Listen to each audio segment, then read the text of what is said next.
Hi, everybody. In this lecture, I want to review some of the basics of probabilities that we have been looking at.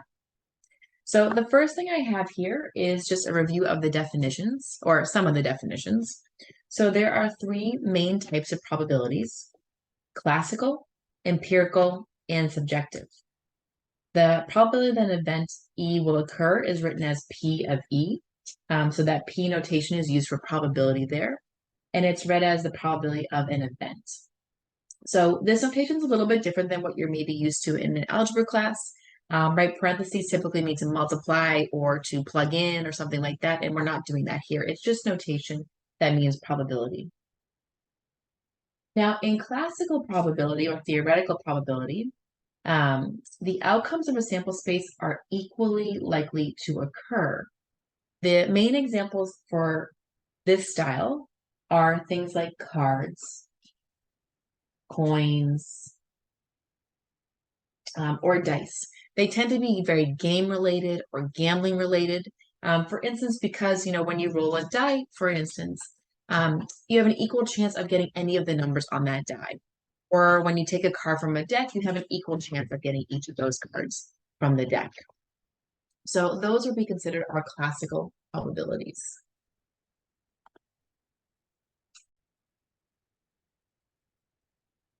The next type of probability that we often see is called empirical or statistical, and this is based on observations. So basically real world data. So it could come from a survey, for instance, or just observing data. For instance, if we're looking at how fast cars drive on a particular road, right? A lot of times we're able to get this data automatically with the equipment and the technology that we have nowadays. So it's based on real world data, and your things are count. So you're counting how many are in each group or what the total is. And the last one is a subjective probability. And this is not really hard math. It's more of an educated guess based on your education or your experiences as well.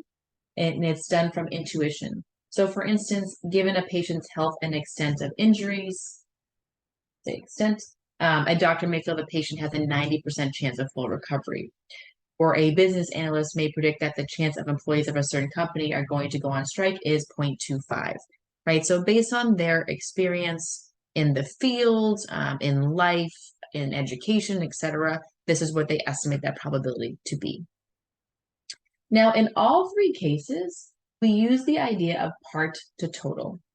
So although it's nice to know which is which type, and that can be helpful, if you just think about part to total for all of these examples, we can typically calculate the probability that way. Now, one thing we do need to know to figure out part to total is the total. Now, the total, another way to think of it would be the sample space. So it's basically all the possible things that could happen for that given problem or that given event. So find the sample space when identifying a person's eye color. The options are blue, brown, green, hazel, gray, or other, and hair color, blonde, black, brown, red, or other.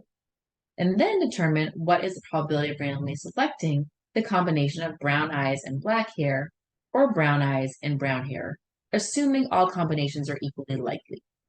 So this is a big assumption we are making here too. So we're going to start with a sample space. And that really doesn't change if things are equally likely or unlikely. We can still break it down the same way. But we are going to assume that all combinations are equally likely, which in reality is probably not true. But we'll do a nice example here just to see how you can use that sample space to find the total. All right, so I'm going to start with kind of a partial tree diagram, and I'll start with the eye color. So someone could have blue eyes, someone could have brown eyes, green, hazel, gray, or a different color, right? So these are all of our options here. And then I'm going to label these. It's called blue, B. We'll do R for brown, G for green, H for hazel. I'm going to do Y for gray, and then I'm going to use T for other. You could use O for other, but it looks like a 0, so I tend to avoid using O if I don't have to, unless it's for blood types or something like that. Now, out of each of these categories, assume that they could have any color hair. So they could be blonde, they could have black hair, they could have brown hair, they could have red hair, or again, some other color. So for each of these eye colors, you have 1, 2, 3, 4, 5 options.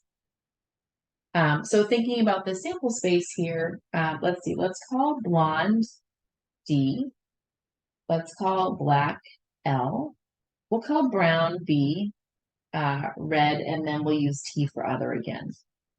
But these would also be the same as well, right? So these can all be broken down to the same hair colors. So this sample space actually gets quite big. So it could be someone with blue eyes and blonde hair, someone with blue eyes and black hair, blue eyes, and brown hair, blue eyes and red hair, or blue eyes and other hair. But then we could continue, right? Someone could have brown hair and brown eyes and blonde hair. This is getting tricky. Brown hair, and brown eyes and black hair, brown hair and brown eyes, brown hair, or oh my goodness, brown eyes and red hair, and then brown eyes.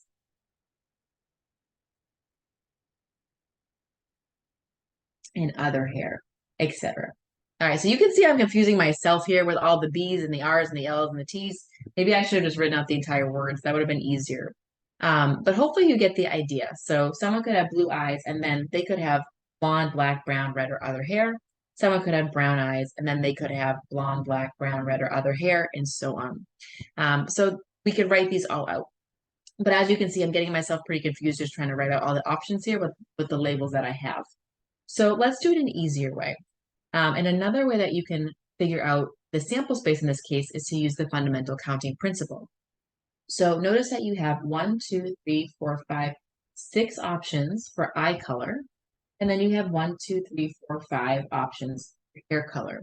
So the fundamental principle says that we can multiply the number of choices in each case together and get the total. So if we do 6 times 5, we get 30. There actually would be 30 options in our sample space. So I like trees. I think they're a good idea to kind of get started to see what's happening.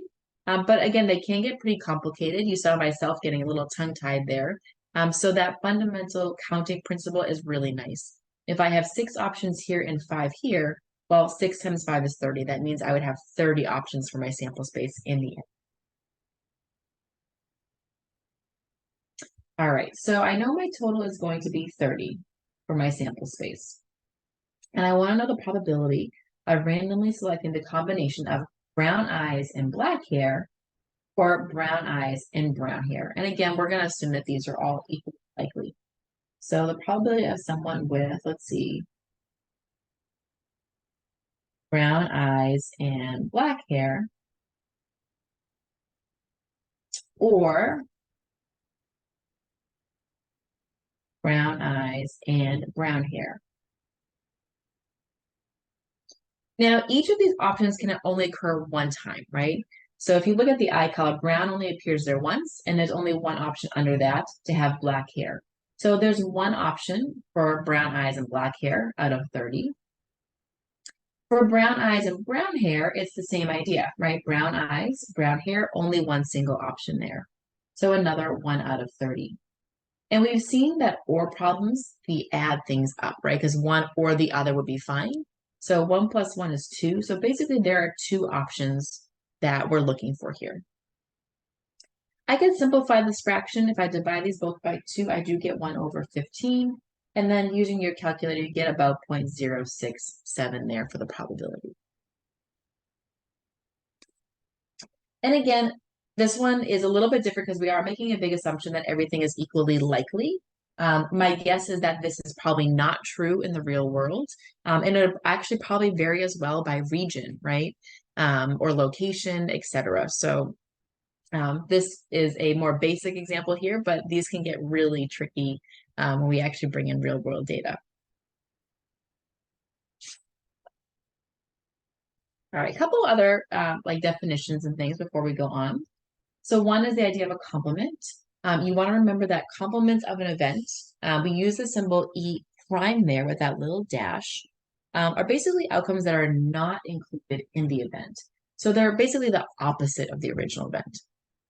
And they're very helpful because when we add the probability of the event and its complement together, we get 1. So they do give us a whole.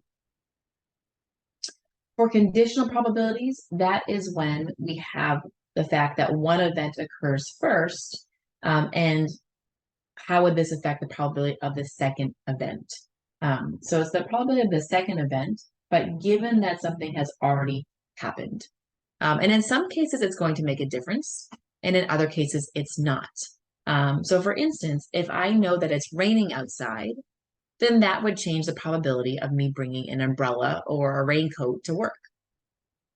If I eat breakfast in the morning, that has no effect on if I would bring an umbrella or a raincoat to work that day, right? So sometimes the first event may affect the second, and other times it may not.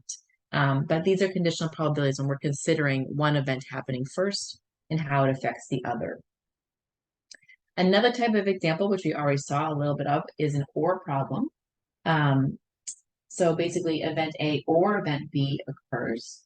And typically when we see OR problems, we are adding there, but there is something to watch out for. You do have to make sure you don't double count. So if there's overlap between these two events and their outcomes, we want to make sure we're not counting the same event or the same, let's say, person or item more than once. So we have to watch out and be a little bit careful there. And then we do have and probabilities. So we typically use these when looking at multiple events. And we want the two events to occur together. So you see that word and there, or it's implied. And typically we multiply here. So if you have one event occurring and then another one occurring right afterwards, and you want those both to happen, then we typically would use multiplication. When we have a table, it's actually easier to do a lot of and events. What we could do instead is find the overlapping region in a table, and that intersection will often give the and of both events happening. So when we have tables, sometimes that work is more simplified. If we don't have a table, then again, we're typically multiplying out to get that answer. Now, I'm going to go through the next few examples with you. So there are technically more than 4 because it's different parts, but there's 4 main examples on this page here. And I do encourage you at this point to pause the video and try these at home first. So if we were in class together, I would have you do that. I'd say, okay, go try some of these, and then we'll talk about the answers and see how you did. So I'm going to start on the answers, but again, feel free to pause and give some of these a try on your own. So in the first example, we have the access code for a warehouse's security system consists of 6 digits. The first digit cannot be 0, and the last digit must be even. How many access codes are possible?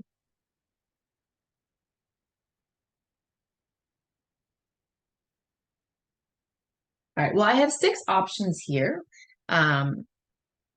for my passcode, right? I need 6 digits. And remember, digits are 0 through 9, unless they said something different. So we would use 0 through 9 here. Now I know the first digit cannot be 0.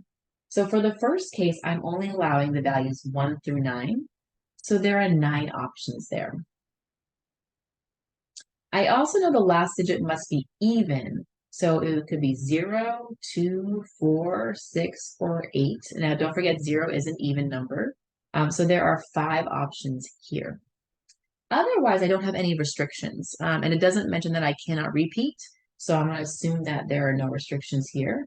So for each of these in the middle, there would be 10 options, right? 0 through 9. So how many access codes are possible? Well, I would do 9 times 10 times 10, 10, 10, and then times 5 at the end. And if I multiply this out, we do get 402,000. Another way to write this, in case you're more used to scientific notation, is you may notice that 9 times 5 is 45, and then you have 4 tens. So that's also a common way to write when you have multiple tens that you're multiplying. Notice here the question wasn't about probabilities, it was how many access codes. So this is the answer they're looking for. They're not looking for a probability here, they're looking for a count.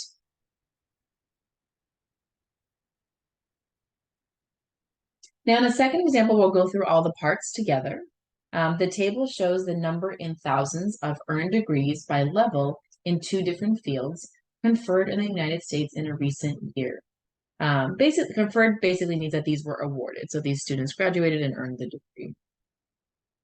So we have the natural sciences or mathematics, and we have computer science and engineering. And we're looking at bachelor's, master's, and doctoral levels. Notice in the table, excuse me, you do have the totals. So the totals over here are for the rows. And then at the bottom of the columns, those are the totals for the columns. So for instance, that 28.2 refers to people who got degrees in the natural sciences and mathematics, and those degrees were at master's. Remember, these are in thousands, so this would actually be 28,200 instead. All right, so first example here, we want to find the probability. So if we're looking for probability, these are all going to be some sort of part to total idea. And again, if you keep that in mind, you should be able to answer probability questions. Sometimes it's helpful to have formulas and things, so there may be some exceptions, but most examples, if you think part to total, then you should be able to figure out that probability. So here we just want someone who earned a bachelor's degree. So the part that I'm looking for are just bachelor's degree, that's it. So if I look at my table here, well, who earned a bachelor's degree, right? This group here are the people who earned a bachelor's degree. And I have that total already done for myself. It's the 319.2. Now the overall total is right here. So if you have a table like this is the overall total or sample space or your N count. And we would use the 447.4. And when you use your calculator, you get about 0.71.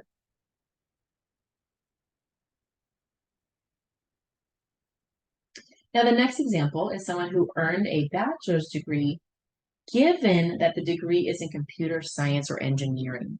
So that word given is very common for conditional probabilities. So it means that something has happened first. And in this case, the thing that's happened first is that the person has earned an engineering or computer science degree. Now, when you have a table and you see conditional, you're focusing only on that section. So given the degrees in computer science or engineering. So basically we're saying, hey, don't look at everything, just look at computer science and engineering and ignore the rest of the table. Because this is what's already happened. We've already basically partitioned out all the computer science and engineering majors. And now we want to know, well, how many of them earned a bachelor's? So within this column, there were 164.3 who earned a bachelor's. And total in this column was 248. And again, if you divide that out, you get about 0.662. But here, when you see that conditional, you're only focusing on that one area in the table. So here, just computer science majors. That's where you're grabbing your part from and your total. The next question is similar, but the conditional part is that the degree is not in computer science. Now, if our table was more complicated, then we may have multiple columns here, but in our table, we only have two basically major degrees. So if it's not computer science, then they must be in the natural sciences. So for this one, again, we're looking just at this column here instead. So I want bachelor's degrees, and in that column, it is 154.9, and the total is 199. So I have about 0.77.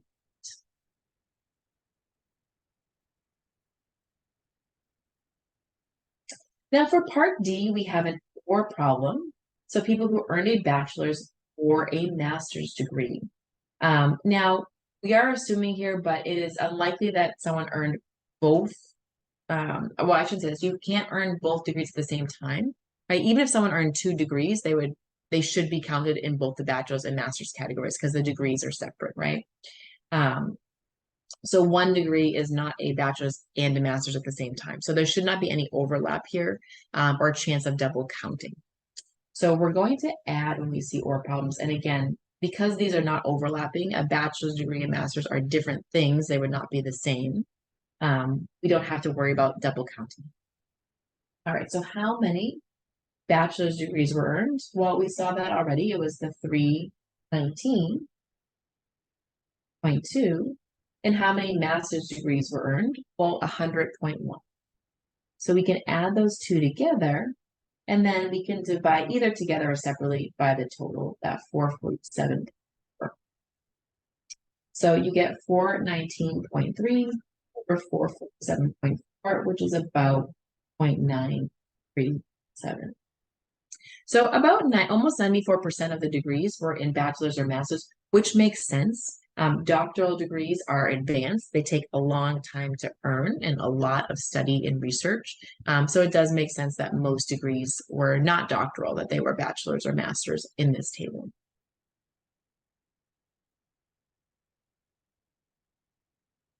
E, what's the probability that someone earned a doctorate given that the degree is in computer science? So again, here's another conditional, given that. So here I'm only focusing on my computer science column. That's it. So doctoral degrees were 12.1.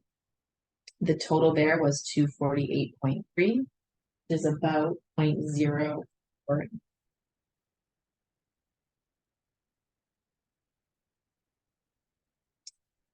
Let's see, for F, earned a master's degree or the degree is in the natural sciences or mathematics.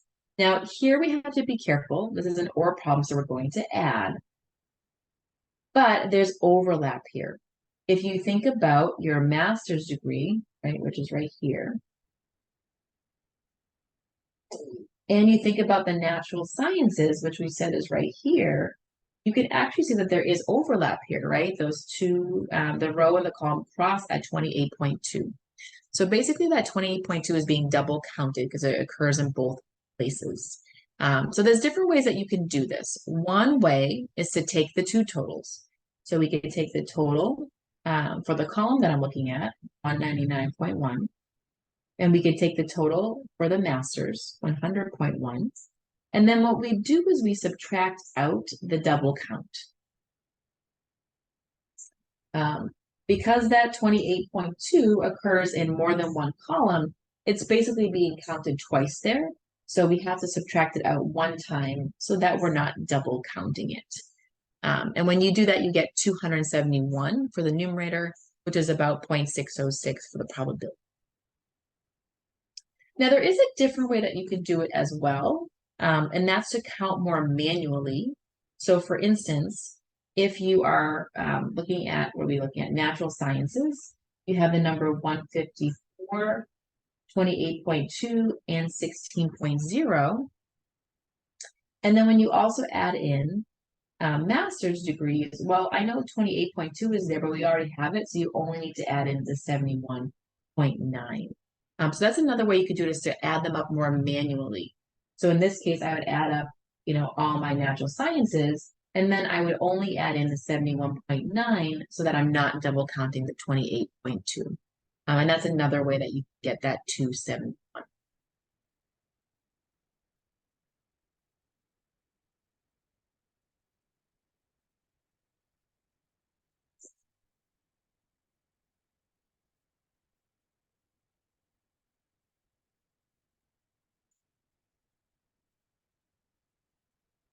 All right, let's look at G. Running out a little bit of room here. So if we look at G, someone who earned a bachelor's degree and the degree is in natural sciences. Now we do have an and here. Normally when we think of and, we think of multiplying things together. However, when you have tables, we actually can see the and right away because you have an intersection or an overlapping piece. So in this case, we're looking for a bachelor's degree and natural sciences. So if I look at my table, here's my bachelor's, here's my natural sciences. So the number that occurs in both of those is the 159.9. That answers G, right? So for a table, the and idea, we don't have to multiply things together. We can just find that intersecting area or that overlap. So for G, the part is 154.9, and the total there is still the 447. So we get about 0.46 for our probability. All right, last one here is H. Someone who has earned a degree in computer science, given the person earned a bachelor's degree. So again, you have a conditional here. So we're just focusing on people who earned bachelor's degrees. I'm running out of different colors right now. So let's see. Given that a person earned a bachelor's degree, so we're focusing on this row only, right? That's the given piece. This has already happened. Now we want to know how many earned computer science. Well, in this case, it's going to be 164 point. It's right away. The total in that row is 319.2. Again, I'm ignoring everything else because I have a conditional statement here. I'm assuming that, bachelor's degree happened first, so the rest of the data is gone. I'm just looking at bachelor's, and then I'm focusing in that particular. And I get about 0.51. All right, so those are the answers for part 2. For part 4, I'll just go on the back side in a second. But for part 3 here, it asks what events could be considered unusual. Now, the cutoff for unusual is 0.05, or 5% if you have it in percent form. So if I look at all my probabilities here, the first number doesn't count. But here, 0.7, that's bigger than 0.05, 0.6, 0.7, 0.9, those are all big. The only one that I see that is not big is this one, right? This is definitely less than 0.05, right? It goes 0.04, 0.05. This one is smaller. If I look at the rest, 0.6, 0.3, 0.5, they're all fine. This is the only one that's small. So this event would actually be unusual.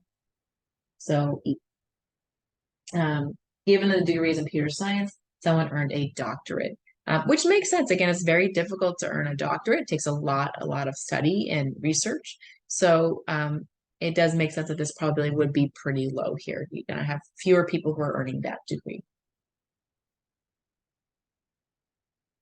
All right, last example is example 4. And again, I think what I'll do is I'll just get a piece of paper instead of going to the back side.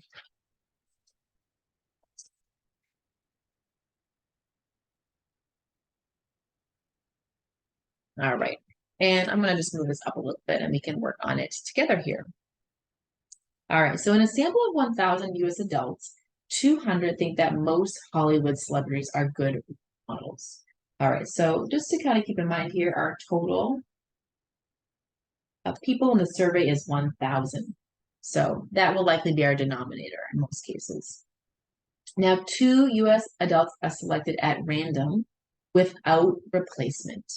So remember, when we do something with replacement, we sort of put that item back in the bag or in the deck. When it's without replacement, we leave it out. So when we do things without replacement, it's going to change our totals. So for A, we want to find the probability that both adults think that Hollywood celebrities are good role models. So basically we're saying, well, what's the probability the first adult thinks they're good role models? And also the second adult thinks they're good role models, right? When we say both, we mean that person A and person B both think this. Well, think about part to total here. We know that 200 people think that celebrities are good role models. So because I'm focusing on good here, that part would be 200 out of 1,000 altogether. And does mean to multiply. And now we need that the second person also thinks that they would be good role models. Now keep in mind that this is without replacement. So the first person has already been counted, right? We've already taken away one person who thinks that the celebrities are good role models. So instead of being 200 people left, there's only 199 people left who think that they are good. And instead of being 1,000 people total, there's 999 total. So when we do things without replacement, again, that total is changing. Our part may or may not change. It depends on the problem. Here, because we're looking for both people to be good, we've already selected one of those. There's only 109. Now, you can go ahead and put this in your calculator. You can either go straight across or do 1 fraction times 1 fraction. and you get about 0.0898 or about 0.040 if I round to 3 decimal places. So as a little side note, this is also pretty unusual, right? It's less than 0.05, which makes sense. You know, if I think about 1,000 people, 200 is not really a lot. So I'm not surprised that this is a low probability to have two people in a row that both say they think celebrities are good.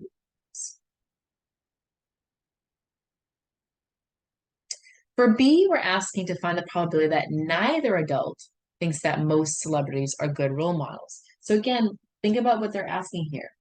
They're asking that the first adult thinks that the celebrities are bad role models, and also the second adult thinks that they are bad role models, right? If they both think that they are, or if neither adult thinks that they are good, that means they must both think that they're bad role models. So we have to kind of use the idea of a complement here, right? Because good and bad would be opposite in this case. So if 200 people said that they thought they were good role models, well, we can subtract here with 1,000 to figure out that there are 800 people then think that they are bad role models.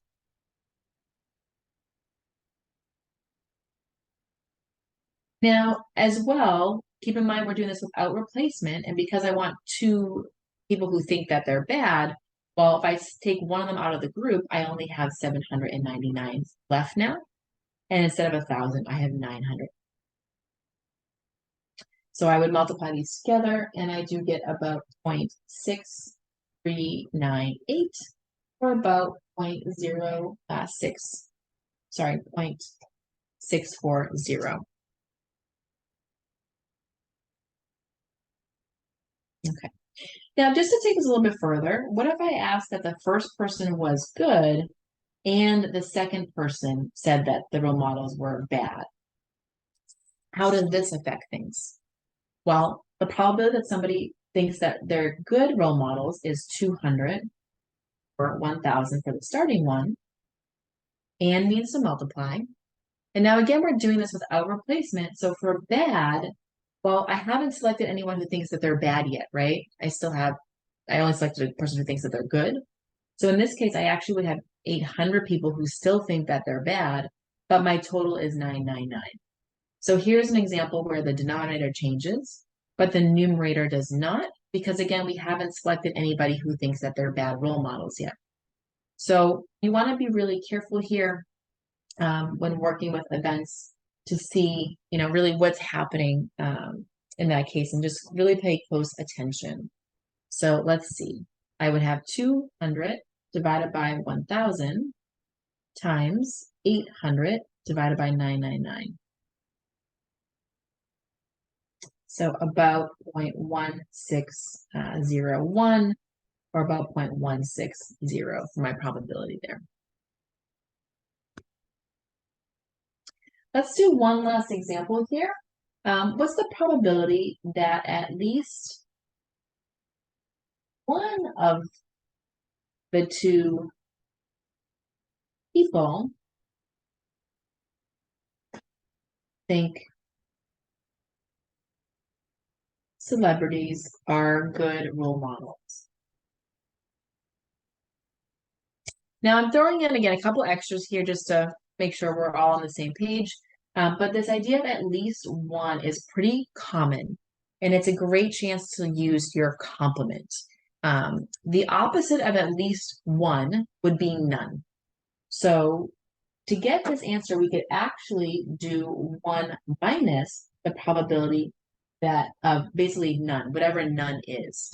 Now, in this example, none means that both people think celebrities are bad role models.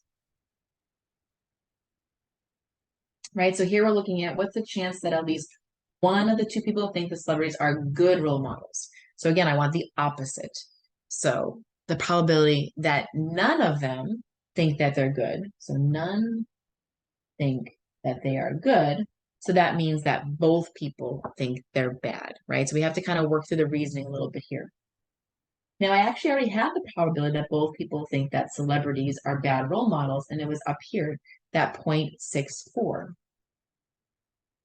So I'm able to go ahead and subtract with that, and I get about 0.360. So again, when you see at least one, a great application there is the complement, and it's always 1 minus the probability of none. All right, I hope these examples were helpful. I know probabilities can be a little bit challenging, especially when we start mixing all the keywords together.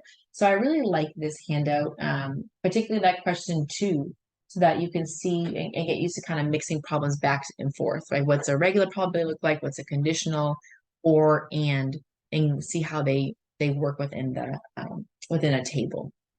Again, if you have questions, feel free to reach out to me, and I'll see you next time.